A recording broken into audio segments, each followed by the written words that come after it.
पण या संदर्भात तुम्ही तक्रार केली किंवा या संदर्भातली काही जर आपण जर ते तक्रार करणं हे माझ्या स्वभावात नाही. बैठकीमध्ये माझं मत मांडायचो, अध्यक्षांकडे वेळोवेळी जेव्हा बसल्यानंतर मुद्दे निघायचं, चर्चा व्हायची, परंतु फारसं समाधानकारक काही तिथे मला दुर्दैवाने दिसलं नाही.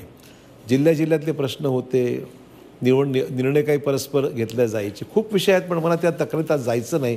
आणि व्यक्तिगत मी कोणाबद्दलही काही बोलण्याची माझी भूमिका नाही आहे. पण ज्यावेळेस सगळं दिसलं की हे सर्व अशाच दुर्दैवाने अशाच पद्धतीने चालणार असेल, तर त्यापेक्षा आपणच बाजूला झालेलं बरं, याच हेतूने मी हा निर्णय मला घ्यावा लागला.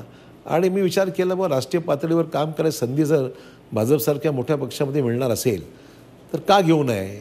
ज्या पक्षाचं एकंदरीत जडणघडण, जी तयारी, जी इलेक्शनची एकंदरीत पूर्व तयारी मी पाहतो आहे, जे मेहनत सुरू आहे, जिल्हा पातळीवर गाव पातळीवर जे अभियानं सुरू आहेत, हे सगळं पाहिल्यानंतर माझ्यासारख्या माणसाला वाटतं की मग आपल्याकडे का नको. हे दुर्दैवाने हे घडत नाही आहे. किंबहुना ज्यांच्याकडे जिल्ह्यातलं राज्याचं नेतृत्व आहे, तर त्यांनीसुद्धा किमान याच्यामध्ये आपण काय उणीव आहेत, काय कमी पडतो आहे, काय करायचं आहे, अशा कुठल्याही गोष्टी दुर्दैवाने घडत नव्हत्या.